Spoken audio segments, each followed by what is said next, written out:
Mi nombre es Teresa Márquez y he cumplido 80 años. No estoy segura de por qué hoy me he decidido a hablar, pero sospecho que la edad avanzada impone un silencio más profundo que el de la juventud. Quizás también porque siento que mi tiempo se agota y me aterra la idea de partir sin compartir este secreto, llevando en mi alma una carga que nunca me perteneció. Durante décadas he fingido que mi vida fue normal, una madre corriente, una esposa común, una mujer de pueblo que simplemente envejeció al compás de las estaciones y de los chismes de la plaza. Pero la verdad es que no todo estuvo bien, nunca lo estuvo, y a veces mi cuerpo revela lo que mi boca calla. Por eso cada vez que cierro los ojos y siento ese nudo viejo en mi garganta, entiendo que ciertas historias no desaparecen por sí solas, y que algunos recuerdos se aferran a la memoria si no los liberamos con palabras. Esta es mi historia, aunque en realidad es la historia de una infancia arrebatada, de una culpa que cargué sobre mis hombros desde que era una niña, una culpa que no era mía. La historia que ahora rememoro, aunque transcurrieron más de 70 años, aún me causa un dolor lacerante como si el tiempo no hubiera transcurrido. Nací en un caserío perdido en la profundidad del sur de México, un lugar tan apartado que carecía de nombre en los mapas y su existencia era silenciada en los anales de la historia. Éramos pobres, sí, pero no de esa clase que se avergüenza de su condición, sino de aquellos que la llevan a cuestas, como un apellido que nos define. Nuestra vivienda, construida con adobe y techada con láminas oxidadas, albergaba un pequeño huerto donde mi madre, con una disciplina férrea más que afectuosa, cultivaba chile y maíz.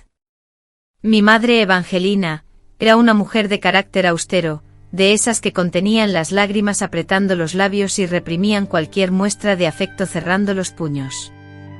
Su mirada, severa y penetrante, era suficiente para causar un nudo en el estómago. Nunca supe si conoció la felicidad, si alguna vez anheló una vida distinta a la de engendrar hijos que apenas vivían lo suficiente para colaborar en la dura tarea de la cosecha junto a mi padre. De él hablaré más adelante, pero por ahora solo diré que era el dueño absoluto de la casa, de la tierra, de las decisiones y, por desgracia, también de nuestros cuerpos. Desde que era una niña, comprendí que en mi hogar el afecto se manifestaba de manera inusual y distante. Las palabras "te quiero" eran inexistentes, los abrazos eran escasos y nadie se preocupaba por mi bienestar emocional. La norma era la obediencia ciega, agachar la mirada, secarse el sudor antes de entrar y mostrar gratitud por las migajas de atención. Aprendí que el cariño era un privilegio inalcanzable, que el silencio era la mejor defensa y que las lágrimas atraían el castigo. Mi madre me enseñó que el respeto no se merecía ni se daba, sino que se exigía, y que los errores, por mínimos que fueran, debían ser reprimidos con severidad. Aunque sospecho que ella misma fue educada con una disciplina estricta y un corazón endurecido por la amargura, por más que intente comprenderla, jamás podré justificar sus acciones. Porque una madre debería proteger y cuidar, no traicionar y entregar. Y ella, precisamente, me entregaba. Recuerdo vívidamente las primeras veces que lo hizo. No me golpeaba, ni me gritaba, ni me insultaba. No. Su crueldad era sutilmente más perversa. Me observaba con una expresión que combinaba desdén y desilusión, y tras un breve silencio, susurraba con una voz apagada, como si impartiera una trivial instrucción: vas con tu padre. Esas 4 palabras eran, para mí, una condena. Aunque al principio no comprendía del todo su significado, con el tiempo entendí su perverso propósito. Al principio solo experimentaba un profundo temor, una angustia que se apoderaba de mí ante la inminencia de algo terrible e inevitable. Con los años, sin embargo, entendí que ese "vas con tu padre" no tenía como objetivo mi corrección, sino mi vulneración. Era una forma cruel de castigo materno, que me enviaba a ser objeto de los deseos de mi padre, a ser mancillada por él, a recordarme que mi cuerpo no me pertenecía. Yo tenía 6 años. Fue entonces cuando sentí por primera vez que algo estaba terriblemente mal. No sabía cómo expresarlo, cómo darle nombre. Solo sentía una profunda aversión hacia él, hacia su olor, su respiración, su mirada, que me provocaban un deseo desesperado de desaparecer. Era un miedo difuso, pero no por eso menos real y opresivo. Una tarde, tras un accidente en el que rompí una jarra de agua, mi madre, sin mediar palabra, me tomó del brazo con firmeza y me condujo hasta la puerta de la habitación de mi padre. Tocó 2 veces, abrió sin esperar una respuesta y me empujó dentro, cerrando la puerta tras de mí. Permanecí de pie, temblando de miedo e incomprensión, sin saber qué había hecho para merecer ese encierro. Mi padre, sentado en la cama, inicialmente ni siquiera me dirigió la mirada, limitándose a decir: ya era hora que aprendieras la lección de la desobediencia. En ese momento, no entendí que mi vida había dado un giro irrevocable. Solo sentí que mi infancia se esfumaba, que algo se rompía en mi interior en 1000 pedazos que nadie jamás recogería. Mi madre, en lugar de protegerme, me había arrojado al abismo. Con el tiempo comencé a reconocer un patrón: cada vez que se enfurecía por una mala calificación, por mis constantes conversaciones o por tareas domésticas mal hechas, la historia se repetía. Me decía lo mismo, y yo sabía lo que vendría. No necesitaba gritos, ni tampoco que alzara la mano. Su sufrimiento fue aún mayor. Yo era la víctima destinada a ser consumida, y él conocía mi destino, lo anhelaba, se deleitaba en ello. Durante años intenté comprender las razones detrás de todo: por qué una madre sería capaz de semejante atrocidad, porque no me protegía, ni siquiera me consolaba después, ni siquiera pronunciaba un «lo siento». Pero ella permanecía impasible. Me observaba con una indiferencia glacial que me atormentaba más que cualquier acto de violencia física. Jamás supe si su actitud emanaba del odio, la ignorancia, el temor o simplemente la crueldad. Quizás era porque me veía reflejada en ella, o porque mi presencia le recordaba algo que deseaba olvidar. En ocasiones me contemplaba como si yo fuera el error que nunca debió cometer. En otras ni siquiera me miraba, como si fuera un objeto más en la casa, una molestia ineludible de la cual no sabía cómo deshacerse, hasta que encontró la forma de usarme como instrumento de castigo.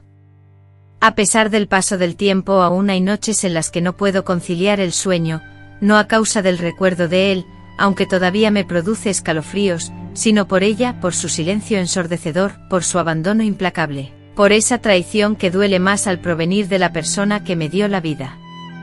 Porque si la propia madre falla en su deber de proteger, ¿quién más podría hacerlo? Si una madre es capaz de sacrificar a su hija al sufrimiento, ¿qué futuro, qué esperanza le queda a esa niña? He oído repetidamente la frase hecha de que el tiempo todo lo cura, pero la experiencia me ha demostrado que no es así. El tiempo no sana, el tiempo sepulta los recuerdos, y a veces, lo que entierra, florece por dentro como una raíz dañada, pudriéndose lentamente. Yo con esa raíz he envejecido. Me he convertido en mujer, viviendo con ella arraigada en lo más profundo de mi ser. He sido madre, esposa, abuela, pero en el fondo, en el lugar más recóndito de mi alma, sigo siendo aquella niña de 6 años que anhelaba ser rescatada por su madre. Es por eso que hablo ahora, porque me niego a silenciar mi dolor en la tumba, porque no quiero que otra mujer cargue con esta carga al morir.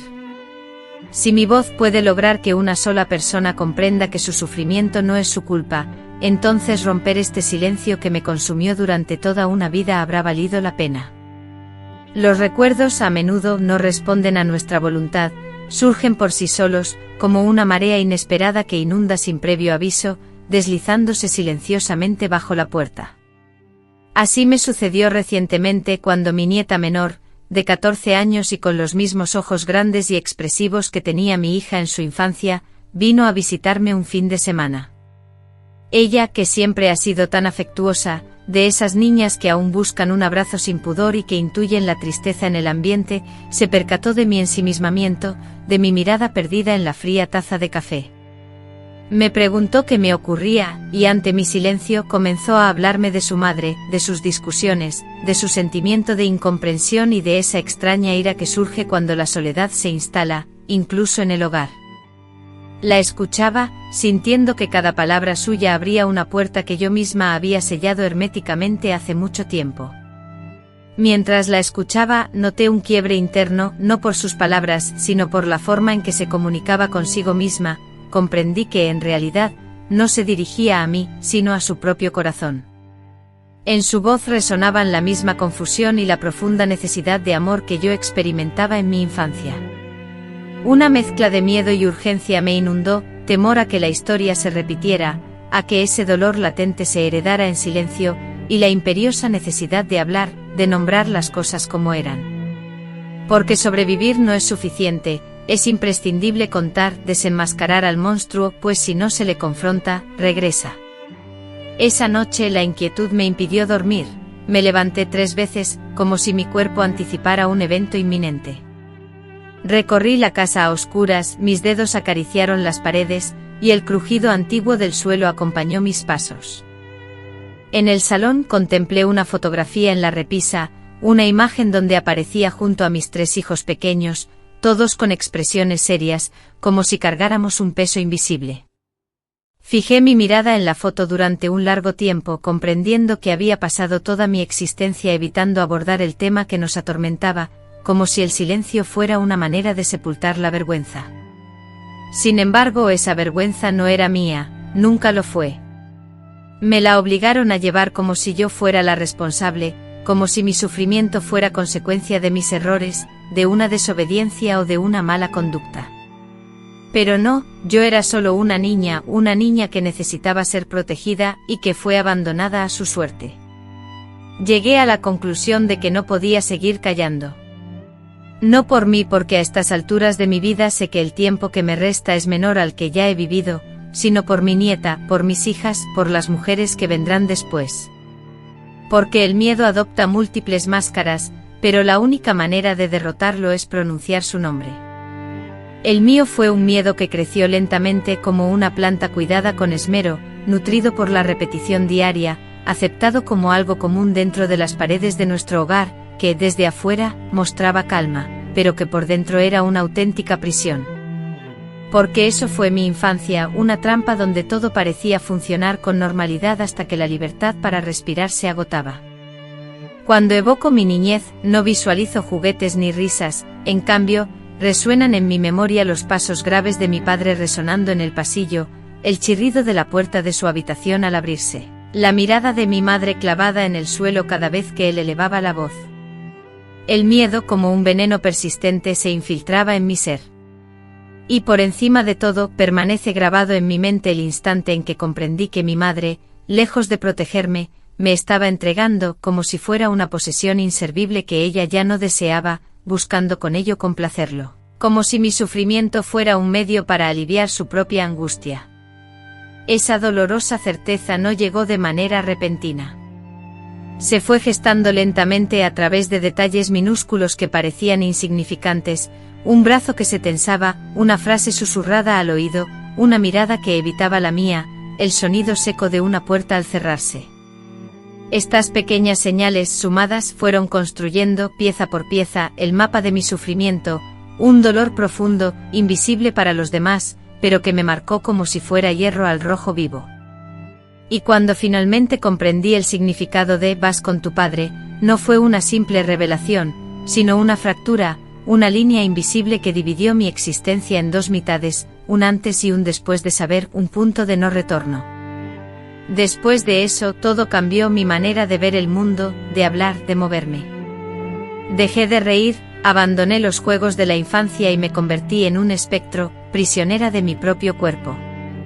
Recuerdo una noche en particular que selló ese destino. Tenía 9 años. Había discutido con mi madre porque accidentalmente había roto un plato mientras lavaba los trastos. Aunque no me gritó ni me golpeó, la expresión en su rostro cambió por completo. Después de respirar hondo, me dijo con voz serena: "Ya sabes lo que te espera". Me quedé paralizada, sin pronunciar una sola palabra. Me encerré en mi habitación, me senté en el borde de la cama, con el corazón latiendo con fuerza. Esperé tensa, escuchando el sonido de sus pasos pesados que resonaban a través del pasillo. Distinguí el golpe seco y contundente de sus nudillos contra la puerta de la habitación de mi padre. Luego oí mi nombre salir de su boca, una sílaba que heló mi sangre. Después el silencio, un silencio denso y opresivo que aún hoy me asfixia. Esa noche y las muchas que le siguieron, el sueño me fue esquivo. El mundo antes familiar y seguro se transformó en un lugar de peligro, y mi madre, mi refugio, se convirtió en una figura que me infundía más miedo que el propio monstruo. Durante años me aferré a la esperanza, intentando convencerme de que ella no entendía, que desconocía lo que ocurría tras esa puerta cerrada. Pero esa era una mentira que yo misma me contaba para poder sobrevivir, porque ella sí sabía, ella también escuchaba, ella también me observaba después, con la mirada cargada de rabia, como si yo fuera la causa de todo. Y yo, durante mucho tiempo, lo creí. Me lo creí. En mi infancia, creía que si hubiera sido una niña perfecta, si hubiera seguido todas las reglas y complacido a todos, mi madre no me habría castigado con tanta dureza. Me culpaba por su enojo, pensando que de alguna manera yo era responsable. Pero con el tiempo comprendí que ninguna niña merece ser tratada de esa manera, que su comportamiento no justifica el maltrato. El daño, sin embargo, estaba hecho mucho antes de que entendiera esto, y las heridas emocionales que sufrí tardaron años en sanar. Ahora mi nieta, ajena a mi pasado, comparte conmigo sus propios sentimientos de soledad e incomprensión. Al escucharla, sentí el temor de que el ciclo de dolor y silencio se repitiera, aunque de manera diferente. Por eso he decidido compartir esta historia, para romper la cadena del secreto familiar, para dar voz a lo que me fue silenciado, para evitar que otras niñas sufran el mismo dolor y que las hijas no repitan el patrón de silencio de sus madres. El castigo más terrible no se manifiesta en marcas visibles, sino en la pérdida de la inocencia, obligándome a creer que yo era la causa de todo.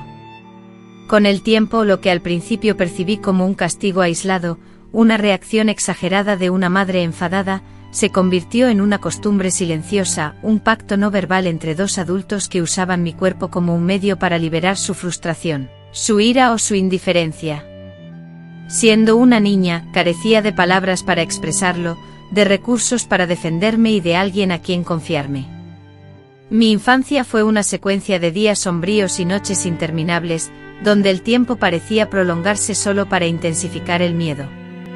Todo en esa casa, desde la puerta principal que se abría con un crujido suave, casi implorando permiso para no romper el silencio impuesto, hasta la mirada de mi madre, que comunicaba más cuando se desviaba que cuando se fijaba en mí, estaba diseñado para silenciarme. El miedo no siempre se expresa con gritos. A veces el miedo se ocultaba en los lugares más insospechados, adoptando la forma de la rutina diaria, mezclándose sutilmente con el olor a café que inundaba la casa por las mañanas y con el ruido de los platos que se lavaban en la noche. Nuestra casa, de una sola planta, construida con muros de adobe que se humedecían y sudaban, con cada lluvia, tenía un largo corredor que conectaba todas las habitaciones. Al final de ese corredor, se encontraba el cuarto de mis padres, cuya puerta permanecía cerrada durante el día, pero se entreabría ligeramente por las noches, como una silenciosa y amenazante advertencia. Mi cuarto, el más cercano a la cocina, era un espacio reducido que contenía una cama individual, un viejo ropero con una pata menos y una ventana que daba a un patio desprovisto de flores. Allí, en ese pequeño espacio, era donde yo dormía, o más bien, donde me escondía. Porque dormir, un sueño profundo y reparador, era un lujo que muy pocas veces podía disfrutar. Mi cuerpo agotado se recostaba sobre la cama, pero mi mente permanecía en un estado de alerta constante, como si cualquier ruido, por insignificante que fuera, pudiera ser la señal de que esa noche, una vez más, me tocaría enfrentarme a la pesadilla. El chirrido del ropero al abrirse o cerrarse, el constante golpeteo de la lluvia contra el techo, e incluso el canto monótono y repetitivo de los grillos en la noche, se convertían en detonantes de un terror constante. No existía el descanso porque el cuerpo, una vez sometido al miedo, nunca lo olvida. Aprendía a convivir con esa sensación, pero jamás dejaba de sentir su amenaza latente. Las tardes eran las peores, cuando mi padre, si es que había conseguido trabajo ese día, regresaba a casa. El ambiente se transformaba de manera instantánea, como si una densa y oscura nube descendiera sobre nosotros. Mi madre, presa de la ansiedad, apresuraba sus movimientos, reordenando objetos ya en su lugar, elevando menos la voz pero con un tono más cortante e hiriente. Yo entendía la señal, debía permanecer invisible, absorta en alguna tarea que no llamara la atención, sin hacer ruido, sin siquiera respirar con fuerza. Aprendí a desplazarme como una sombra, a ocultarme a plena luz del día, a no dejar rastros de mi presencia. Si lograba pasar desapercibida, quizás me olvidarían, aunque fuera por un instante. Pero esa estrategia no siempre funcionaba, porque a veces el peligro no radicaba en haber cometido algún error, sino simplemente en estar allí presente. Bastaba con que el ambiente en casa fuera tenso, producto de un mal día de mi madre o del mal humor de mi padre al llegar del trabajo, para que una mirada fuera suficiente. Sin necesidad de palabras, yo comprendía la amenaza tácita que flotaba en el aire. En ocasiones mi madre ni siquiera se dignaba a hablar, solo me señalaba con la barbilla, como si mi mera existencia fuera una molestia. Yo, resignado, obedecía, no por voluntad propia, sino por el terror a las consecuencias.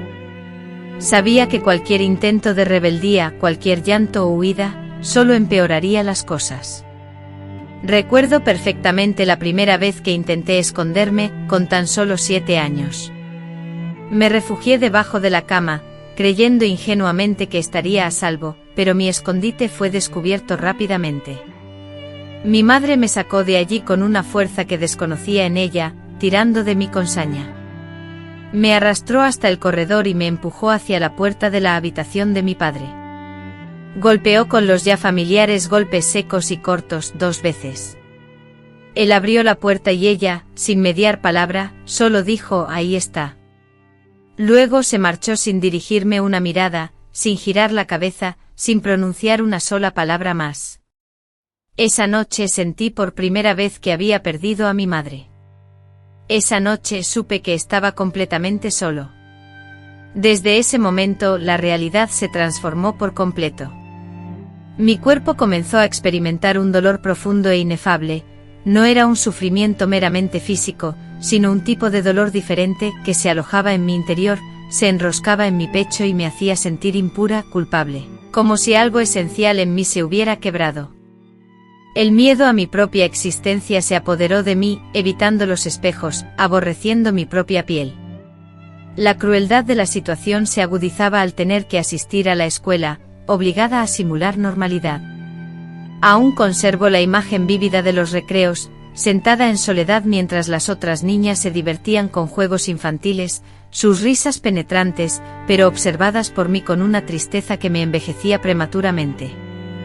Nadie intuía lo que pasaba.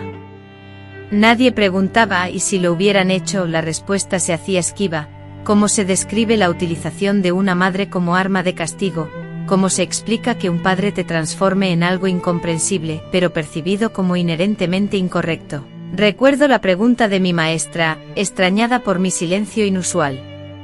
Con la mirada fija en el suelo y los hombros encogidos, acepté el malentendido. Ella asumió que se debía a la timidez. Pero en realidad, era una estrategia. Nadie se esfuerza por ver más allá de lo que desea. Aprendí a evitar el contacto visual, a ignorar los saludos, a desconfiar de todos. La confianza era un peligro latente, un portal que podía revelar la verdad. Y la verdad era un monstruo capaz de destruirme si se liberaba. Así que me silencié dominando el arte del silencio, metamorfoseándome en alguien diferente. La niña que una vez fui, aquella que se perdía en cuentos de princesas y anhelaba una bicicleta, se desvaneció gradualmente, hasta que un día, simplemente, ya no existió. En su lugar, surgió una criatura tensa, siempre alerta, que había renunciado a las lágrimas, sabiendo su inutilidad. El llanto no salvaba, no transformaba nada, solo consumía energías. Y mientras yo me transformaba, mi madre continuaba con su rutina cotidiana, lavando, cocinando, barriendo. Mientras rezaba, y a pesar de que la gente la saludaba en la calle, ella ofrecía una sonrisa artificial, una que yo con certeza sabía que no expresaba genuino afecto. La observaba a menudo desde la distancia, sentada en el corredor, ensimismada en su tejido, y me preguntaba si alguna vez reflexionaría sobre el daño que me había infligido, si la culpa la atormentaba, pero nunca obtuve respuesta alguna. Nunca buscó mi compañía tras el incidente, nunca inquirió sobre mis sentimientos, ni extendió sus brazos para un abrazo. La conexión física entre nosotras se había desvanecido por completo. Ahora, solo me tocaba para apartarme un gesto que revelaba su desprecio. Era como si al entregarse a él, también me hubiera entregado a la indiferencia, como si hubiera decidido que yo ya no era su hija, sino una carga desagradable que debía ser eliminada a toda costa. En una ocasión, intenté romper el silencio. Fue durante la visita de mi tía Rosa, la hermana menor de mi madre, un domingo cualquiera. Al verme con esa tristeza reflejada en mis ojos, me abrazó sin mediar palabra. En ese abrazo me derrumbé aferrándome a ella como a una tabla de salvación. Cuando me preguntó si estaba bien, sentí un impulso irrefrenable de confesarle todo, el miedo, la soledad, el peso de la verdad que guardaba. Estaba a punto de soltarlo todo, de liberarme, pero en ese instante mi madre entró en la cocina. Su mirada, helada como el hielo, se clavó en mí, y las palabras que bullían en mi garganta se congelaron, ahogadas por el pánico. Mi tía, ajena a mi tormento, se marchó ese mismo día, sin sospechar nada. Entonces comprendí la amarga realidad, ni siquiera la familia era un refugio seguro. El silencio se convirtió en mi escudo, mi única defensa. Entendí que hablar solo traería dolor y desconfianza, que mi verdad sería negada. Así mi infancia se transformó en un peligroso laberinto. Cada día era una batalla por sobrevivir, una estrategia milimétrica. Cada palabra que pronunciaba, cada gesto que hacía, debía ser cuidadosamente sopesado, porque los errores tenían consecuencias devastadoras. Lo más doloroso fue que aprendí todo esto antes de cumplir 10 años. Mientras otras niñas aprendían a descifrar los cuentos de hadas, yo aprendía a leer el lenguaje silencioso de mi hogar, el tono de voz de mi madre, el humor cambiante de mi padre, la procedencia de cada ruido en la casa. Vivía en un estado de alerta constante, una vigilancia permanente que dejó una profunda cicatriz en mi ser. Porque un cuerpo que vive en constante tensión, que está siempre en guardia, deja de crecer. El miedo, como una sombra persistente, había extinguido mis sueños, y para entonces, mi infancia era un recuerdo lejano. Años atrás, me había refugiado en un universo limitado, donde el sufrimiento era un compañero constante y la ausencia de ruido, una norma. Un día, sin avisos previos, sin un detonante evidente, algo se fracturó en mi interior de una manera diferente a lo acostumbrado. No fue una noche de represalias, ni una bofetada, ni un nuevo gesto hostil de mi madre. Fue un instante insignificante, o al menos eso parecía desde afuera. Me encontraba en el jardín, tratando de revivir unas plantas marchitas, que hacía tiempo habían dejado de dar flores. De pronto escuché a la vecina llamar a su hija con ternura desde la casa contigua. La frase era sencilla, común, carente de dramatismo: ya está la cena, mi amor. Pero fue esa dulzura, ese tono afectuoso y despreocupado, lo que me provocó una conmoción que me estremeció el pecho. Me quedé paralizada, con la manguera goteando entre mis manos, y comprendí que jamás, en toda mi existencia, alguien me había hablado con semejante cariño. No con esa dulzura impostada, ni con esa espontaneidad fingida. Fue entonces como si una fisura se abriera en mi interior, que una verdad dolorosa, hasta ahora evadida, se reveló: lo que vivía no era una infancia común, nunca lo había sido. Sentí con una claridad que superaba cualquier sufrimiento físico, que la raíz del problema no residía en mi supuesta rebeldía, ni en mis fallas de comportamiento, ni en la justificación de los castigos recibidos. El problema era la propia dinámica familiar, una estructura de crueldad enmascarada en la monotonía diaria. Era una madre incapaz de una muestra de afecto genuino, siempre teñida de crítica. Era un padre que confundía autoridad con maltrato, y esa casa, vendida como un santuario, era en realidad un lugar donde se fomentaba la sumisión. Yo no era una niña problemática, sino una niña prisionera, y esa simple distinción transformaba por completo mi realidad. Desde ese instante mis ojos vieron el mundo de manera distinta, incluso la indiferencia con la que mi madre me trataba después de haberla complacido. Al día siguiente el desayuno transcurrió en un silencio tan espeso que parecía palpable, nadie se atrevía a mencionar la noche anterior. Los domingos en la iglesia, mi madre se santiguaba con una devoción exagerada, como si el simple gesto la redimiera de algo. Comencé a fijarme en los detalles, a cuestionarlos, a darme cuenta de que la violencia, en ocasiones, se manifiesta de manera sutil, elegante, silenciosa, sin dejar marcas visibles en el cuerpo pero sí profundas cicatrices en el espíritu. Mi percepción se agudizó, se volvió más perspicaz, incluso amenazante, pues cuando una niña abre los ojos a la verdad, la inocencia perdida es irrecuperable. Con esa nueva conciencia, descubrí otras cosas que antes me habían pasado desapercibidas. Por ejemplo, los pequeños empujones de mi madre cuando me conducía a la puerta del cuarto de mi padre, la ligera presión en mi brazo que utilizaba para ocultar su impaciencia, la forma en que eludía mi mirada al regresarme a mi habitación. Después noté un ligero y casi imperceptible temblor en sus manos. Era remordimiento lo que sentía, o quizá miedo, o simplemente una indiferencia total hacia lo que estaba ocurriendo, no puedo saberlo con certeza.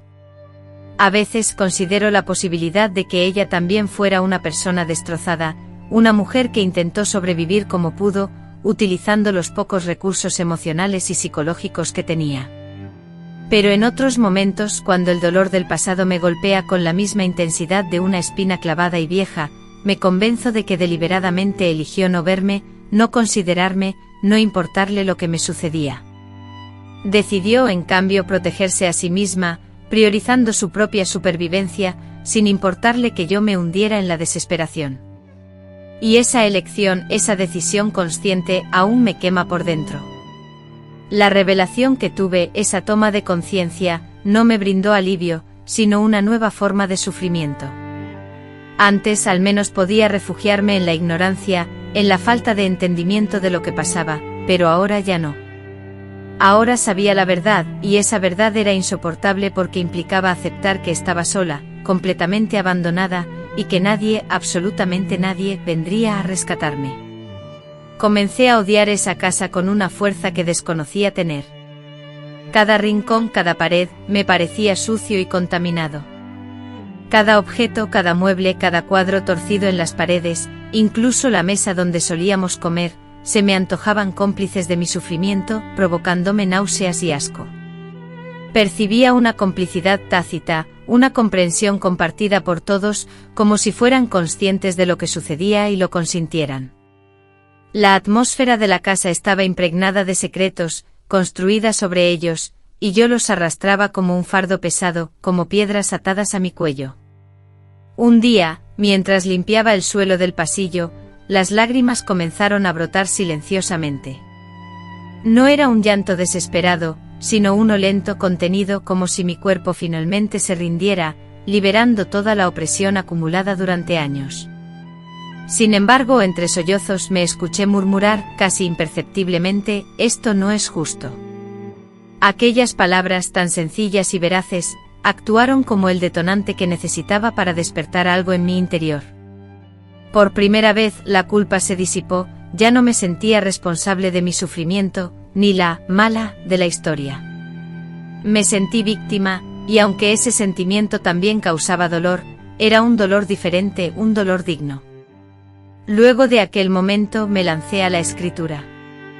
Como no disponía de mis propios cuadernos, aprovechaba las últimas hojas de los libros escolares ya usados, los márgenes de los calendarios viejos y cualquier retazo de papel que cayera en mis manos. Escribía frases sueltas, pensamientos que me asaltaban, los sueños que me habitaban. En otras ocasiones, simplemente garabateaba palabras sin sentido alguno. Sin embargo, ese acto de escribir me proporcionaba una sensación de control que no experimentaba en ningún otro ámbito de mi vida, como si al plasmar las palabras fuera de mí, lograra liberarme, aunque fuera un poco, de su peso. Comencé a imaginar otras existencias, casas diferentes, futuros alternativos. Me inventaba una madre con una voz suave y acogedora, un padre que me abrazaba sin reservas, un hogar donde no existieran puertas cerradas ni pasillos oscuros y sombríos. Y aunque en el fondo sabía que se trataba de una fantasía, ese pequeño espacio de la imaginación se convirtió en mi refugio más preciado y secreto. La verdad es que a veces sentía miedo de perder la cordura.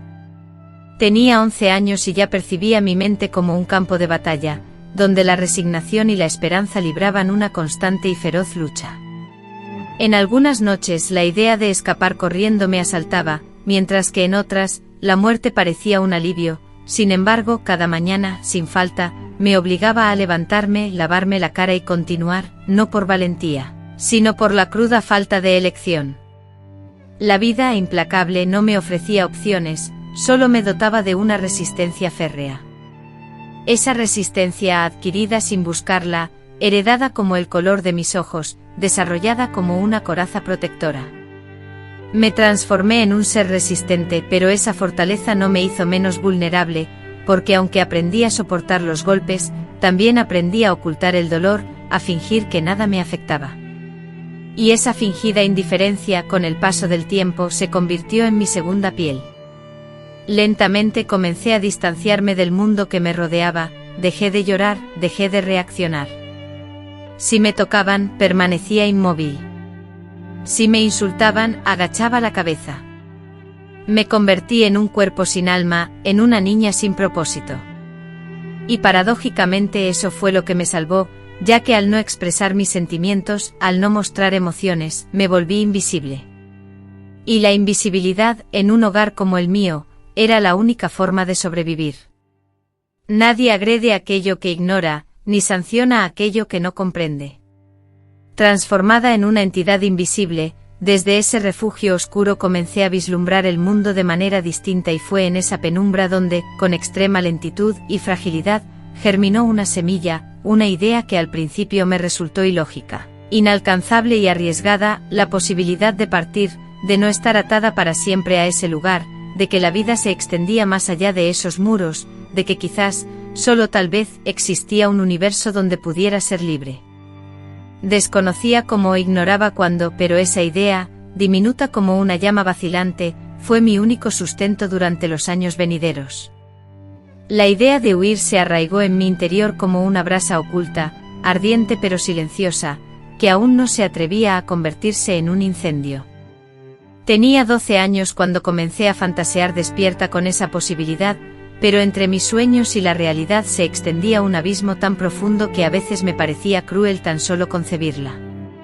A pesar de no saber a dónde ir ni cómo subsistir lejos de ese lugar, por primera vez comprendí que lo que me mantenía cautiva no era la carencia de recursos, sino la invisible soga que mi madre había forjado a mi alrededor, una soga tejida con miedo, vergüenza y una obediencia incondicional que me había inculcado desde la infancia. Ella no necesitaba alzar la voz para que la obedeciera, con una simple mirada, una frase susurrada o un gesto sutil, me recordaba que no tenía autoridad sobre mi propia existencia. Era una tiranía silenciosa, penetrante, que se ocultaba tras la apariencia de la costumbre, y yo, su prisionera más sumisa, había aprendido a no cuestionarla. Pero a medida que la esperanza germinaba en mi interior, también se arraigaba un nuevo dolor, más intenso, más claro, más doloroso, el rechazo absoluto de mi madre, pues si antes albergaba la vaga ilusión de que se preocupaba por mí, aunque fuera con frialdad, esa ilusión había muerto para siempre. Además de los castigos físicos que me infligía, ahora mi madre me trataba con un desdén absoluto. Parecía que mi simple presencia la irritaba, si me cruzaba con ella en el pasillo, apartaba la mirada, si intentaba hablarle, me respondía con monosílabos cortantes o, en el peor de los casos, me ignoraba por completo. Me obligaba a realizar las tareas más arduas y desagradables de la casa. Cuando estaba enfadada, me negaba la comida, y se aseguraba de que mis hermanos me vieran como un estorbo, un problema. Había logrado aislarme completamente incluso dentro de mi propia familia. Mis hermanos dejaron de hablarme, me evitaban y me miraban con una mezcla de confusión y desprecio, una mirada que solo los niños pueden tener cuando, sin entender el dolor, lo perciben y le temen. Aunque los abusos de mi padre continuaban con la misma frecuencia, lo más doloroso no era eso, sino la humillación constante de ser invisible para la mujer que me había dado la vida. El rencor materno, cual filo embotado, no se clavaba de súbito, sino que laceraba la piel con lentitud. Ese tormento sordo sin gritos ni marcas visibles, era el que más profundamente calaba y el que más tiempo tomaría en cicatrizar. La idea de una sanación definitiva se alejaba, y la herida latente parecía destinada a ser una extensión perpetua de mi ser. Algunas noches la desesperanza me invadía, deseaba no volver a abrir los ojos. Bajo las sábanas musitaba ruegos silenciosos, no plegarias religiosas, sino súplicas desesperadas, que todo acabara, que alguien me viera, que alguien me rescatara de aquel infierno. Pero nadie respondía, nadie acudía, porque desde el exterior, la fachada era impecable. Yo, una niña callada, aplicada y algo introvertida, mi madre, una mujer severa, pero eficiente. Nadie sospechaba el drama que se cocía a puerta cerrada, y yo, con el tiempo, había perfeccionado el arte del disimulo. A medida que los años pasaban, mi cuerpo experimentó un cambio notable, creciendo y transformándose. Junto con estas modificaciones físicas, surgió un nuevo tipo de terror, la opresión del deseo ajeno. Las miradas inapropiadas de los hombres mayores del pueblo, los comentarios malintencionados de los vecinos y, lo más doloroso, la alteración en la mirada de mi propio padre, quien comenzó a verme de una manera diferente, como si la niña que antes era se hubiera transformado en una mujer susceptible a su voluntad. Esta transformación fue doblemente cruel, ya que me convertía en un objeto de deseo para él y simultáneamente aumentaba el odio de mi madre, quien parecía percibir mi desarrollo físico como una provocación, como si mis pechos en crecimiento fueran una afrenta a su autoridad. Recuerdo vívidamente una ocasión en que accidentalmente me vio cambiar de ropa. Con los dientes apretados me espetó: «No te creas bonita, eso no te hace mejor que nadie». Y se marchó sin añadir más palabras, pero esa frase quedó grabada en mi memoria como una sentencia definitiva. Comprendí que ella también me detestaba por mi crecimiento, por haberme transformado en alguien diferente a ella, por recordarle lo que había perdido y, en su forma de pensar distorsionada, yo era la responsable de todo. En ese mismo periodo comenzaron los dolores, molestias físicas en el abdomen, en la espalda y en las piernas, un dolor incomprensible para mí. Mi menstruación se adelantó, y esto se convirtió en otra razón para recibir castigo. Cuando mi madre descubrió la mancha en las sábanas, me abofeteó sin emitir sonido alguno. No me brindó ninguna explicación, ni ninguna ayuda, simplemente me arrojó un trapo usado y me ordenó que aprendiera a limpiarme sola, como si fuera una obligación. Fue entonces cuando entendí que había traspasado una barrera invisible, que ya no era una niña. Y ser mujer en ese ambiente significaba una condena, porque ahora, además de vulnerable, era culpable por ser vista, por ser tocada, por ser deseada. Y mi madre, en vez de protegerme, me acusaba en silencio con cada gesto, con cada rechazo. Una vez me atreví a preguntarle por qué sentía tanto odio hacia mí. En una noche oscura y agobiante, superada por la desesperación, cuando sentí que mis fuerzas flaqueaban, la vi a ella, mi madre, lavando ropa, consumida por la tristeza. Me acerqué, mis manos temblaban, y le pregunté con voz frágil: «Mamá, ¿qué he hecho para que no me quieras?». Su respuesta, a un torrente de palabras hirientes, fue como una bofetada: «Deberías agradecer que te mantengo viva». Ese fue el último intento fallido de acercamiento, la última vez que le hablé con cariño. A partir de ese momento, toda esperanza se desvaneció. Ella ya no era mi madre, sino mi carcelera, mi torturadora. Comprendí que para sobrevivir, debía valerme por mí misma, sin su amor, sin su apoyo, sin su compasión. Fue entonces cuando la idea de escapar, de huir de esa prisión, se convirtió en un proyecto de supervivencia a largo plazo. Empecé a acumular pedazos de pan a escondidas, a guardar las pequeñas monedas que encontraba en la cocina, a memorizar los senderos del pueblo. Observaba a las personas que entraban y salían, soñando con sus destinos, imaginando el mundo más allá de las montañas que me aprisionaban. A menudo me acercaba al mercado con la única intención de contemplar los carruajes que partían, buscando una señal, una promesa de libertad. Me preguntaba si mi ausencia importaría, si alguien se preocuparía por mi paradero, pero al mismo tiempo sabía que mi madre inventaría la historia de una fuga impulsada por la vergüenza, acusándome de ser una descarada y de haber sido siempre un problema. Esa versión se propagaría como la verdad, pues ella, siendo la adulta, la madre abnegada y la mujer sufrida, se ganaría la credulidad de todos, mientras que yo, la niña silenciosa, volvería a ser la culpable. Aunque era más sencillo culparme a mí, esa perspectiva no logró disuadirme, ya que la idea de permanecer en ese lugar era más aterradora que el temor a la huida. Por lo tanto, continué acumulando pequeñas dosis de coraje, observando con atención, esperando pacientemente y contando los días que faltaban. Entendía que una fuga sin planificación estaba condenada al fracaso. Sabía que si me descubrían, el castigo sería mucho más severo. Así que me volví paciente, fortalecí mi espíritu y una vez más me volví invisible, pero esta vez con un objetivo definido. Y mientras esperaba el momento propicio, toleraba los insultos, los toques inapropiados, las miradas hirientes y la indiferencia generalizada.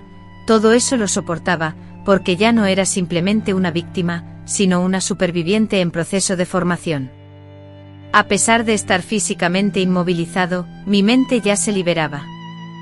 No fue una fuga espectacular, no hubo alaridos, ni persecución, ni despedidas emotivas.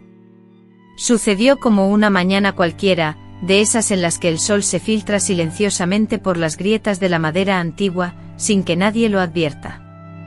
De esas mañanas en las que la vida parece seguir su ritmo normal mientras, en lo más profundo de uno mismo, algo se marchita o algo nuevo germina. Tenía 13 años, casi 14, y llevaba meses anhelando una ocasión como esa. Ese día, mi madre me encomendó la tarea de llevar el costal de maíz al molino, como de costumbre. Me levanté en silencio, tomé el costal con ambas manos y salí. Caminé por la senda habitual, saludando a las vecinas con la misma sonrisa fingida que siempre. Pero al llegar a la esquina donde el camino se dividía, uno hacia el molino y otro hacia el pueblo más grande, mis pies tomaron una decisión por mí. Giré a la izquierda sin voltear la mirada.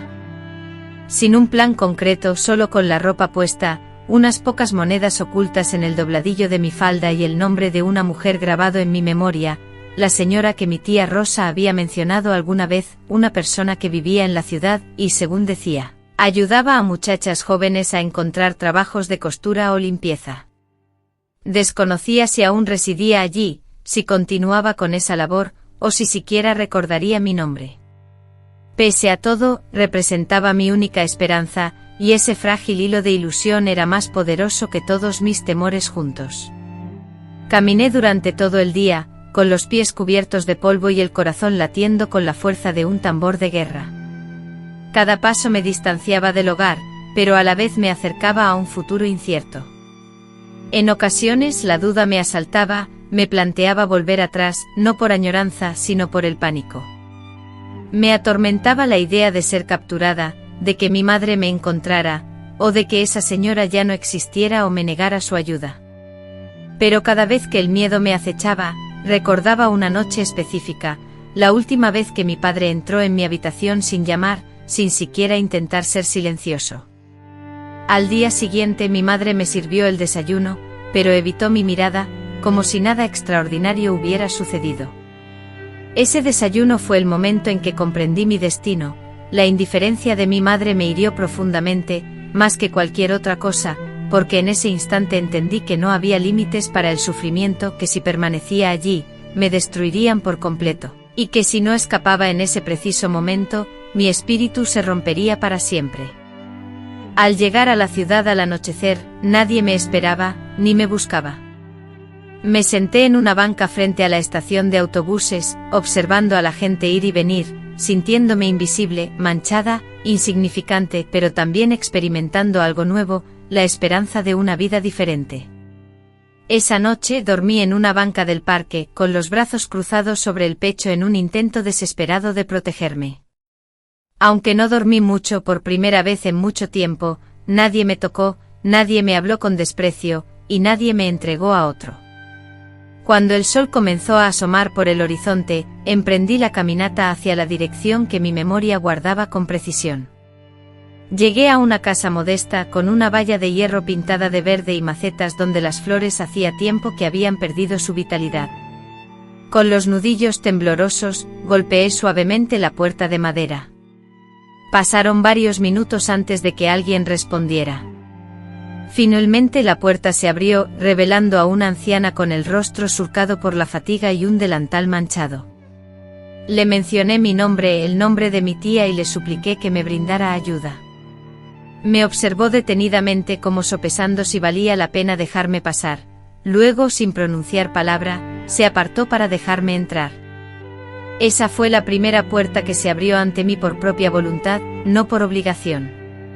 Los primeros días fueron arduos, me asignaron tareas extenuantes como barrer, lavar ropa y cuidar de una niña pequeña.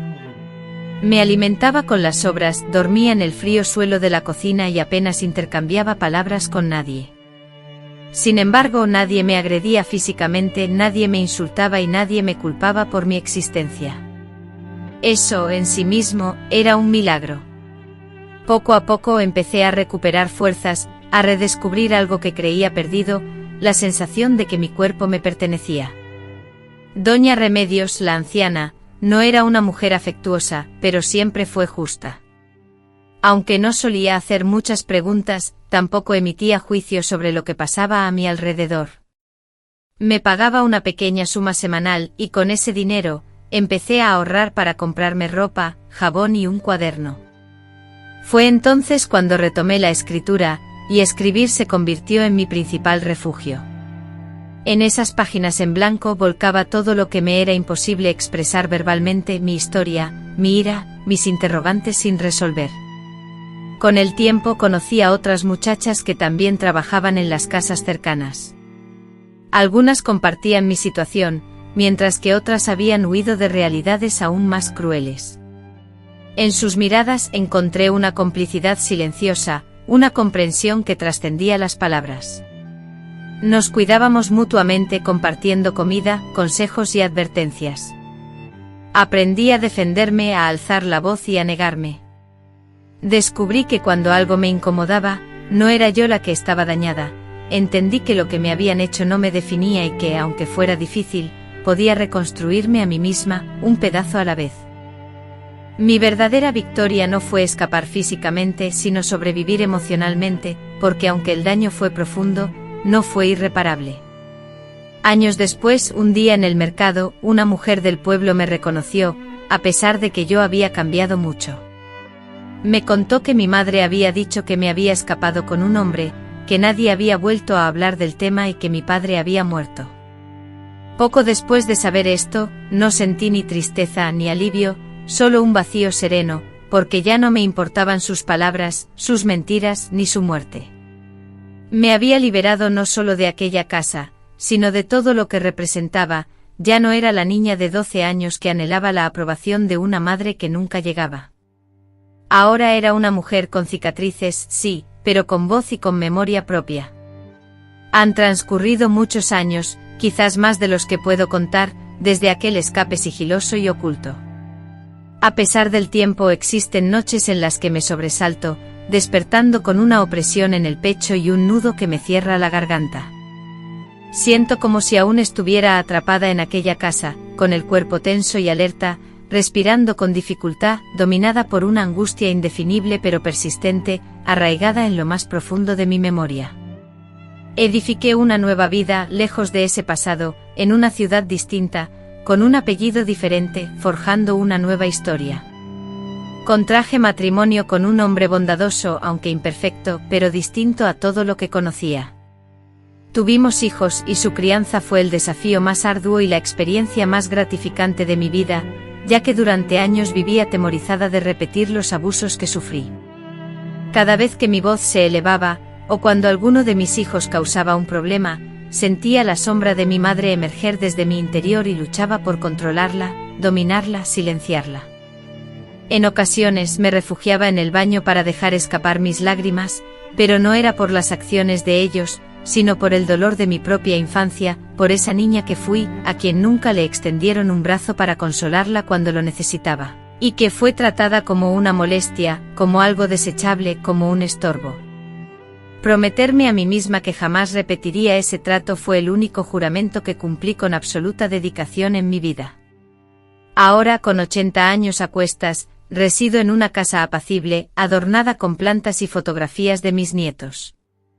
La vida me ha regalado momentos hermosos, no puedo negarlo, pero también me ha exigido un precio muy alto.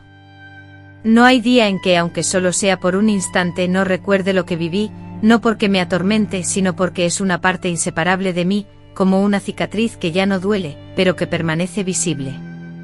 He hablado muy poco sobre ello a lo largo de los años, con mi esposo solo compartí una parte, la más superficial, pues no quise envenenar nuestro hogar con esa amargura. A mis hijos nunca les revelé nada. Tal vez me equivoqué al guardar silencio. Considero que debí haber compartido más de mi vida, explicando mis silencios, mis repentinos abrazos, para que comprendieran mis motivos y orígenes. En aquel entonces creí que resguardarlos en el silencio era mi deber, pero ahora dudo. No quiero partir de este mundo sin expresar mi verdad, sin dar nombre a las cosas, sin liberar a la niña que aún reside en mí, aquella que gritó en silencio sin ser oída. Mi verdad es que mi madre no me protegió, sino que me utilizó como castigo, entregándome a quien debió velar por nosotras. Me culpó por mi niñez, por mi cuerpo, por mi existencia. Me privó de su amor, su compasión, su humanidad. Aunque he intentado perdonarla, aún existen días en que me es imposible, porque la herida infligida por una madre a su hija se arraiga profundamente, en un lugar donde el tiempo y la fe no pueden alcanzar. He repetido una y otra vez para mí misma que tal vez ella también sufrió, que quizás no supo actuar de otra manera, pero esa justificación no me satisface, porque aun si fue una víctima, optó por convertirse en la que causa el daño. Y yo, su propia hija, sufrí las consecuencias de esa decisión, viviendo años de temor, de ocultamiento, de aislamiento. No obstante, no hablo desde el resentimiento. Hablo desde la realidad, desde la urgencia de que otras mujeres, otras niñas, otras madres escuchen esto y comprendan que permanecer en silencio no es una solución, que callar solo prolonga el sufrimiento, que proteger a quien te lastima, aunque sea por vergüenza o temor, es abandonar a la persona que más necesita tu apoyo. Hablo porque sé que mi experiencia no es singular, porque he visto en los ojos de otras mujeres el mismo sufrimiento oculto, la misma herida que persiste. Y si con esta revelación consigo que una sola persona se atreva a romper ese patrón, entonces todo este relato habrá tenido sentido. Aunque el tiempo se me escapa y la memoria me juega malas pasadas, con dolores que me recorren el cuerpo, hay días en que solo deseo refugiarme en la tranquilidad de mi cama, observando el cielo a través de la ventana. Pero cuando mi nieta llega, se sienta a mi lado y toma mi mano en silencio, siento una curación, aunque sea mínima, en lo más profundo de mi ser. Nunca fui completamente feliz, pero supe amar, y en ese amor encuentro mi redención. Hoy, tras una vida entera, ya no anhelo justicia ni venganza, solo busco paz. Y esa paz, lo entiendo ahora, reside en la honestidad conmigo misma, en decir la verdad, aunque sea tarde, en mirar a la niña que fui a los ojos y asegurarle que no fue su culpa, que hizo lo que pudo, que sobrevivió y que esa supervivencia es una victoria.